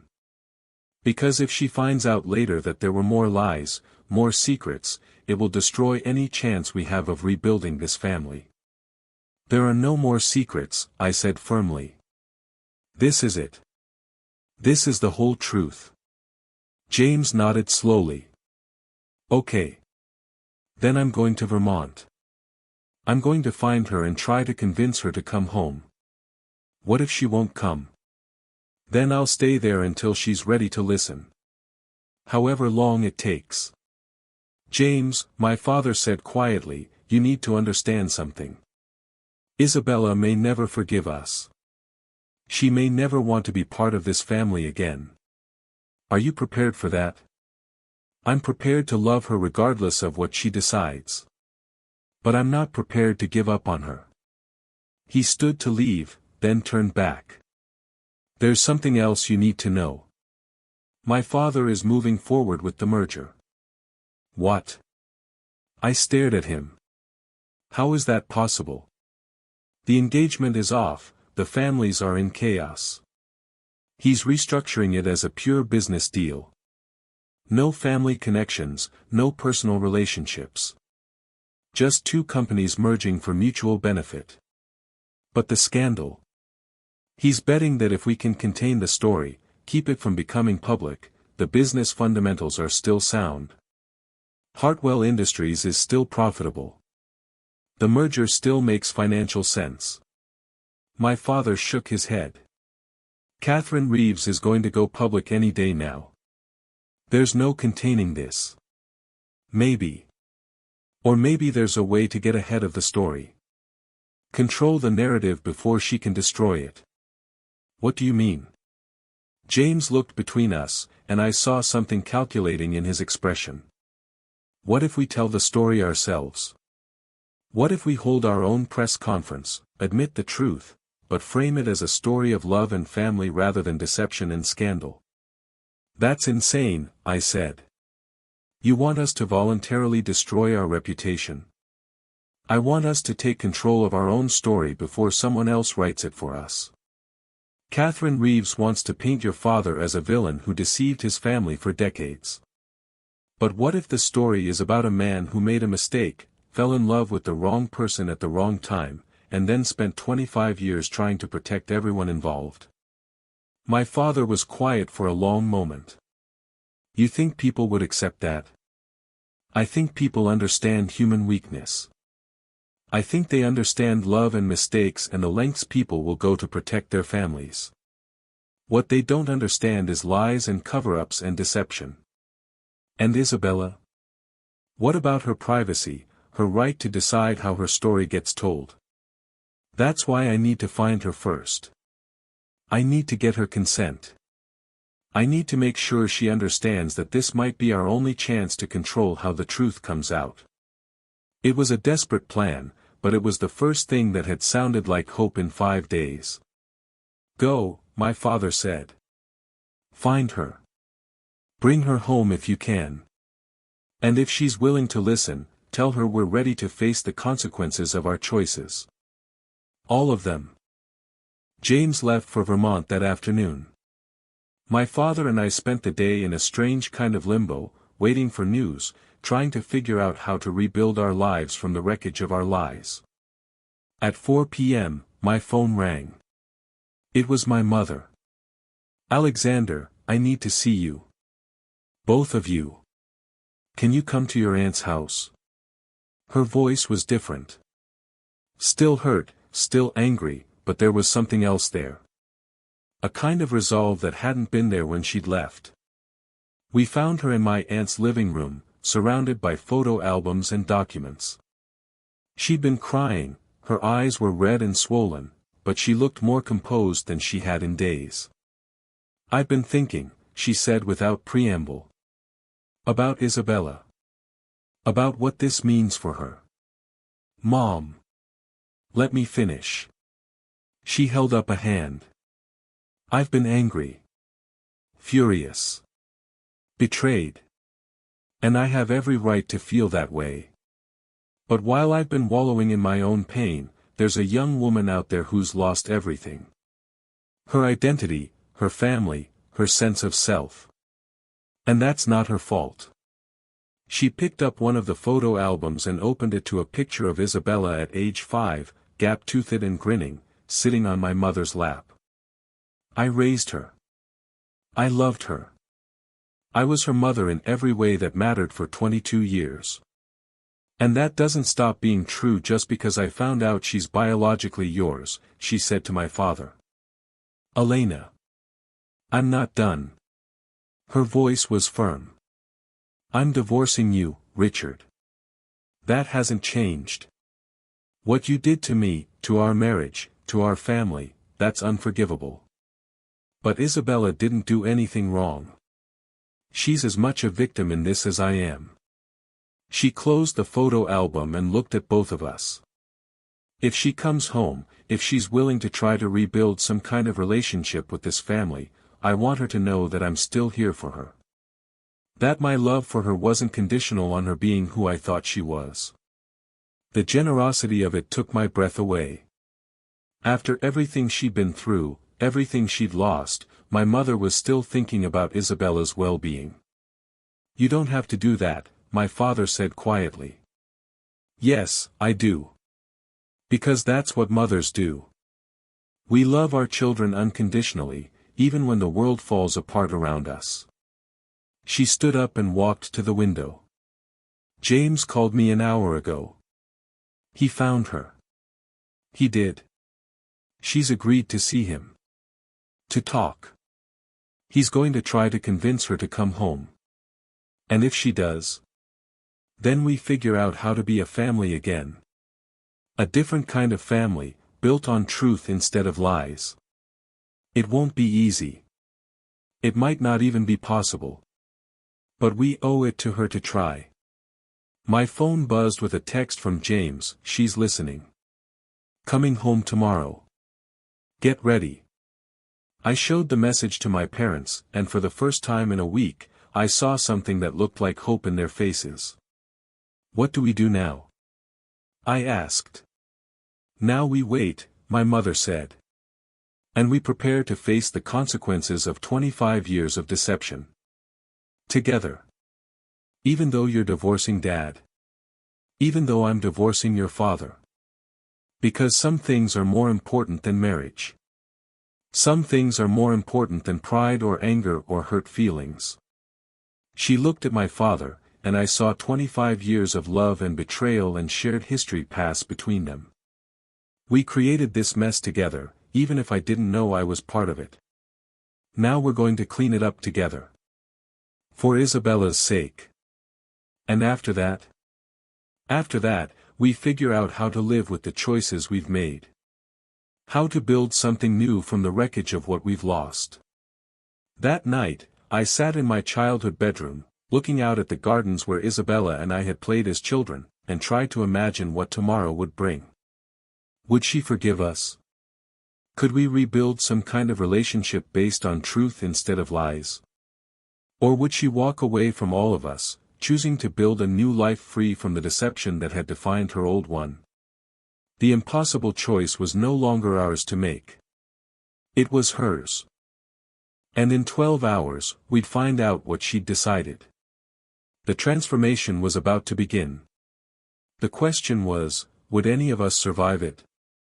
Isabella walked through our front door at 2 p.m. on a gray October afternoon, and I barely recognized her. The woman who'd left 5 days ago had been broken, devastated, lost. The woman who returned was something else entirely, composed, determined, and carrying herself with a quiet strength I'd never seen before. James was beside her, but he looked nervous, uncertain. Whatever had happened in Vermont, whatever conversations they'd had changed both of them. My father, my mother, and I were waiting in the living room, the same room where we'd celebrated countless birthdays, holidays, family milestones. Now it felt like a courtroom where we were about to face judgment for 25 years of deception. Isabella sat down across from us, her hands folded in her lap, her green eyes, my father's eyes, steady and unreadable. "Before anyone says anything," she began, her voice calm and controlled, "I need you to understand something. The Isabella Rodriguez you knew, the woman you raised and loved and lied to for 25 years, she's gone. I'm not her anymore." The words hit like a physical blow. My mother made a small sound of pain, but Isabella continued without acknowledging it. "I've spent 5 days trying to figure out who I am without the lies that defined me. And I've realized something important: I get to choose who I become now. I get to decide what my story is, what my name means, what my future looks like." She looked at each of us in turn. "But before I can do that, I need the complete truth. All of it. No more protection, no more careful editing, no more lies disguised as love. I need to know everything." "Isabella," my father started. "My name is Isabella Santos," she said firmly. "Isabella Rodriguez never existed. I want to hear you say it." My father's voice was barely a whisper. "Your name is Isabella Santos. And you are my biological father." "Yes." "And Maria is my biological mother." "Yes." "And Elena raised me believing I was an orphan whose parents died in a car accident that never happened." My mother spoke for the first time. "Yes." Isabella nodded slowly. "Good. Now I want to know why. Not the sanitized version you've been telling yourselves for 25 years. The real reason. The selfish, human, complicated truth." My father took a deep breath. "I was lonely. Your mother and I were having problems after she miscarried. I was working constantly, she was depressed, we barely spoke for months. Maria was intelligent, kind, and she listened to me. She made me feel like I mattered as a person, not just as a provider or a business success." "So you had an affair." "So I had an affair. For 6 months. It wasn't planned, it wasn't calculated, it was just human weakness. And when Maria got pregnant, I panicked. I knew it would destroy my marriage, my family, my business. Everything I'd worked for would be gone." Isabella turned to my mother. "And you? What was your part in this?" My mother's voice was steady, but I could see the pain in her eyes. "I was desperate for another child. I'd had 3 miscarriages after Alexander, and I felt like a failure as a woman, as a wife. When you came to us, when I was told you needed a mother, it felt like a gift. Like God was giving me a second chance." "So you never questioned the story about my parents?" "I didn't want to question it. I wanted to believe it because it gave me what I needed, a daughter to love, a purpose, a way to feel whole again." Isabella was quiet for a long moment, processing the raw honesty of their admissions. "And the cover-up? The fake documents, the fictional family? That was my father's idea," my father said. "He had connections, resources. He said it was the only way to protect everyone involved. Protect everyone except me. We thought we were protecting you too. We thought giving you a loving home, a stable family, a good education, we thought that was enough." Isabella stood up and walked to the window, looking out at the gardens where she'd spent her childhood. When she turned back, there were tears in her eyes, but her voice remained steady. "Do you understand what you stole from me?" The question hung in the air like an accusation. "You stole my right to know my own mother. Maria spent 25 years watching me from the shadows, loving me from a distance, never able to claim me as her daughter. I spent 25 years calling another woman mother while my real mother served me breakfast and cleaned my room and pretended to be nothing more than hired help." My mother was crying now, silent tears streaming down her face. You stole my right to know my own identity. I spent years wondering why I didn't look like my supposed parents, why I couldn't find any trace of the Rodriguez family, why I felt like pieces of my history were missing. I thought there was something wrong with me, something broken about my ability to connect with my past. She looked at my father. And you stole my right to have a real relationship with you. Instead of being my father, you were my guardian. Instead of loving me as your daughter, you loved me as your ward. Every hug, every proud moment, every piece of advice, all of it was filtered through the lie of who you pretended I was. The accusations were devastating because they were completely true. We had stolen those things from her. We'd stolen her right to her own story. But, Isabella continued, and something in her tone shifted, I've realized something else over the past 5 days. You also gave me something. We all looked at her in surprise. You gave me a family.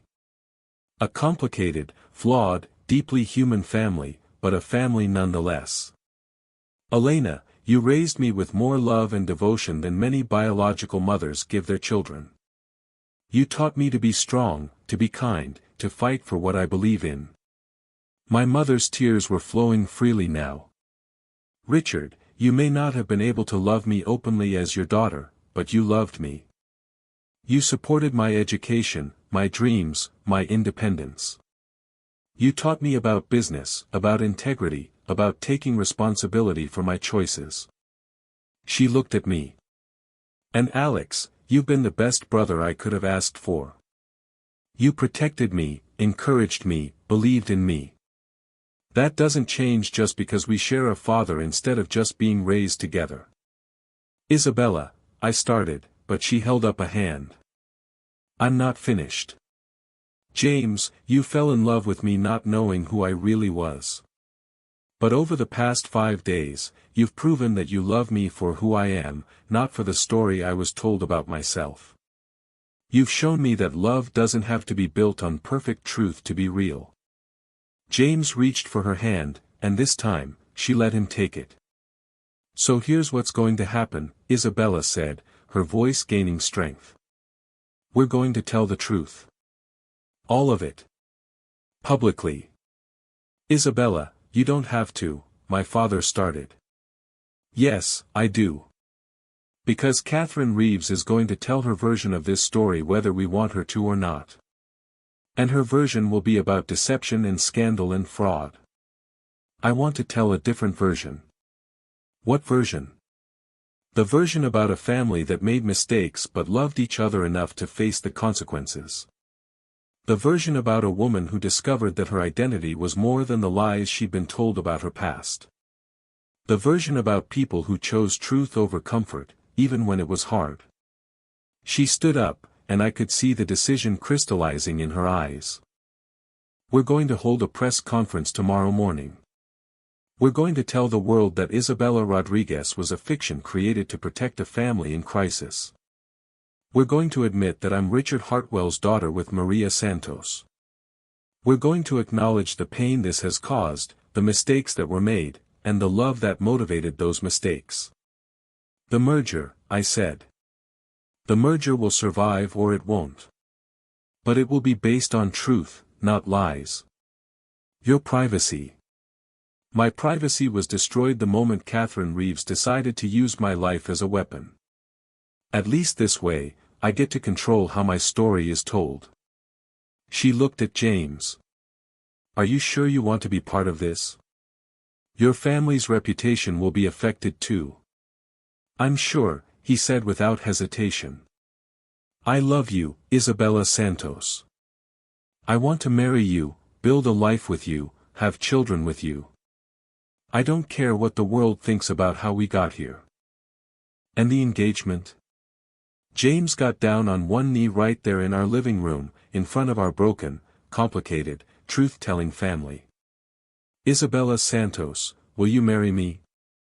Not because our families are merging, not because it makes business sense, but because I love you and I want to spend the rest of my life proving that love doesn't have to be perfect to be real. Isabella looked down at him, tears streaming down her face, and for the first time in a week, she smiled. "Yes," she said. "Yes, I'll marry you. But we're doing this our way, with our truth, in front of everyone." As James slipped the ring back onto her finger, I realized that this wasn't just an engagement. It was a declaration of war against the lies that had defined our family for 25 years. Tomorrow, we will face the world with the truth. And whatever happened after that, we would face it together. The climactic revelation wasn't just about exposing the lies. It was about choosing love over fear, truth over comfort, and family over reputation. The real question wasn't whether we could survive the truth. It was whether we could build something better from its ashes. The press conference was held at 10 a.m. on a crisp October morning in the main conference room of Hartwell Industries. Every major news outlet in the region was there, along with business reporters, society columnists, and what felt like half of New York's elite social circle. I stood at the back of the room, watching Isabella Santos, take her place at the podium with a confidence that took my breath away. She wore a simple navy dress, her dark hair pulled back, her green eyes steady and unafraid. Beside her stood James, my father, my mother, and surprisingly, Maria, who had returned that morning at Isabella's request. "Good morning," Isabella began, her voice clear and strong. "My name is Isabella Santos, and I'm here to tell you a story about family, truth, and the courage it takes to rebuild your life when everything you thought you knew turns out to be wrong." The room was dead silent. This wasn't what anyone had expected. 25 years ago, my biological parents, Richard Hartwell and Maria Santos, made a choice. They chose to create a fiction about my identity rather than face the scandal of an extramarital affair. They told the world that I was Isabella Rodriguez, an orphan whose parents had died in a car accident in Mexico. Cameras flashed. Reporters scribbled notes. I could see the shock rippling through the crowd. For 25 years, I lived that fiction. I was raised by Elena Hartwell, who loved me as her own daughter without knowing I was actually her husband's child with another woman. I was protected and cared for by a family who thought they were doing what was best for everyone involved. She paused, letting the weight of the revelation settle. Last week, I learned the truth. And I want to be clear about something: the people who raised me are not villains. They are flawed human beings who made complicated choices in an impossible situation. They are people who loved me enough to sacrifice their own comfort to give me a stable, loving home. I watched my mother wipe tears from her eyes. This wasn't the story of scandal and deception that Catherine Reeves would have told. This was something else entirely. I'm here today because I believe that truth, even painful truth, is better than beautiful lies. I'm here because I want to control my own narrative instead of letting others write it for me. And I'm here because I want the world to know that family isn't just about blood or legal documents or perfect circumstances. She reached for James's hand. Family is about the people who choose to love you, support you, and stand by you when everything falls apart. Family is about the courage to face hard truths together. Family is about building something real from the wreckage of what came before. The questions came fast and furious after that. About the legal implications, about the business merger, about how long the deception had been maintained. Isabella answered them all with a grace and honesty that left the reporters scrambling to reframe their stories. "Will you be pressing charges against your father for fraud?" one reporter asked. "My father made mistakes, but he also gave me a loving home and every opportunity to succeed in life. I'm not interested in punishment. I'm interested in moving forward." "What about the Lancaster merger?" James stepped forward. "Lancaster Industries is proud to be partnering with Hartwell Industries. This merger is based on sound business principles and mutual respect. The personal relationships between our families only strengthen that foundation. Ms. Santos, how do you feel about learning that your entire identity was fabricated?" Isabella was quiet for a moment, considering the question. "I feel grateful," she said finally. "Grateful that I was loved by so many people in so many different ways. Grateful that I had the strength to survive learning the truth. And grateful that I get to choose who I become from here." The press conference lasted an hour. When it was over, we gathered in my father's office, emotionally drained but oddly hopeful. "How do you think it went?" my mother asked. "Better than I expected," Isabella said. "The story will be about family and redemption instead of scandal and deception. That's what matters." "And Catherine Reeves?" "Catherine Reeves wanted to destroy us with the truth," my father said. "Instead, we used the truth to rebuild ourselves. Her revenge backfired." Over the next few weeks, the story played out exactly as Isabella had hoped. Yes, there was scandal and gossip and social media commentary. But the dominant narrative was about a family that had faced their mistakes with courage and honesty.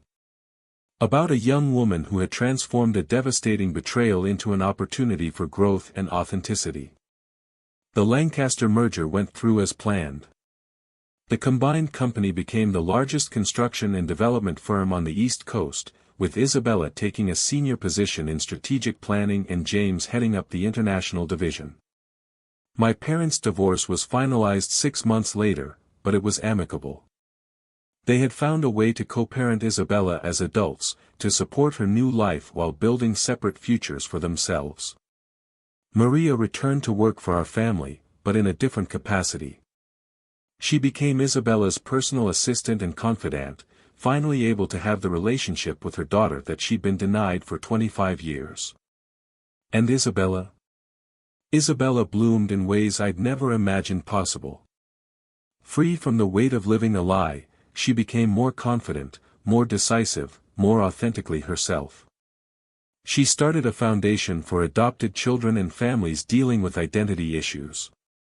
She spoke at conferences about truth, family, and resilience. 6 months after the press conference, James and Isabella were married in a small ceremony in our garden. It was nothing like the elaborate society wedding that had originally been planned. Instead, it was intimate, honest, and filled with the kind of joy that comes from choosing love over fear. As I watched Isabella walk down the aisle, not as Isabella Rodriguez, the fictional orphan, but as Isabella Santos, the real woman with a complicated but authentic history, I realized that sometimes the best thing that can happen to a family is having all their lies exposed. Sometimes destruction is just the first step toward building something better. "You know," Isabella said to me at the reception, "I used to think that family was about sharing the same story. Now I know it's about being willing to rewrite the story together when the old one stops working." "Any regrets?" I asked. She looked around at our gathered family, my father and Maria talking quietly by the rose garden, my mother dancing with James's father, James laughing with his groomsmen, all of us together despite everything we'd been through. "No regrets," she said. "Just gratitude for the courage to choose truth over comfort." "And what's next?" "Next, we build a life based on who we really are instead of who we thought we were supposed to be. Next, we prove that love is stronger than lies, that family is more than blood, and that the truth really can set you free." She smiled, and in that smile, I saw not just my sister, but a woman who had taken the worst betrayal imaginable and transformed it into the foundation for a better life. "Next," she said, "we show the world that sometimes the most beautiful families are the ones that have been broken and rebuilt with honesty, courage, and love." As the evening wound down and our guests began to leave, I found myself standing in the garden where Isabella and I had played as children, where she'd learned the truth that shattered her world, where she'd chosen to rebuild it on her own terms. My phone buzzed with a text from an unknown number, saw the wedding photos online. "Beautiful ceremony. Your family's story has inspired me to tell my own truth. Thank you for showing that it's possible to survive the lies and build something real. A grateful stranger." I showed the message to Isabella, who was sitting on the stone bench with James, still in her wedding dress, looking happier than I'd ever seen her. "See," she said. "That's why we did this. Not just for us, but for everyone who's living a lie and thinking they're trapped in it forever." Think we'll get more messages like this? I hope so. Because if our story can help even one person find the courage to choose truth over comfort, then everything we went through was worth it. As I looked at my family, complicated, flawed, honest, and real, I realized that Isabella was right. We hadn't just survived the truth. We'd used it to build something better than what we'd had before. And that, I thought, was the most beautiful ending of all. But as I was about to head inside, my phone buzzed again. Another unknown number, another message. The Santos family story is inspiring, but there are other families with other secrets. Other lies that need to be exposed. Other truths that need to be told. This is just the beginning. I stared at the message, feeling a chill run down my spine. Was this a threat? A promise? Or just someone inspired by our story to seek their own truth? I looked back at Isabella and James, lost in their own happiness, and decided not to mention it. Tonight was about celebration, about new beginnings, about the family we'd chosen to become. But as I walked back toward the house, I couldn't shake the feeling that our story wasn't over. That somewhere out there, other families were living other lies. And that the courage we'd found to tell our truth might inspire others to seek theirs. The question was, would they have the strength to survive what they discovered? Only time would tell. But for tonight, for this moment, we were enough. We were real. We were family. And we were finally, completely, beautifully free. Hey everyone, I hope you enjoyed this journey as much as I did telling it. If this story resonated with you, if it made you think about the lies we tell ourselves and the courage it takes to live authentically, please hit that like button and subscribe for more stories like this one. Share this with someone who needs to hear that it's never too late to choose truth over comfort, that family is about more than blood, and that sometimes the most beautiful thing you can do is rebuild your life from the ground up. And let me know in the comments, have you ever had to face a truth that changed everything you thought you knew about yourself or your family? How did you find the courage to move forward? Until next time, remember, your story is yours to write. Make it a good one.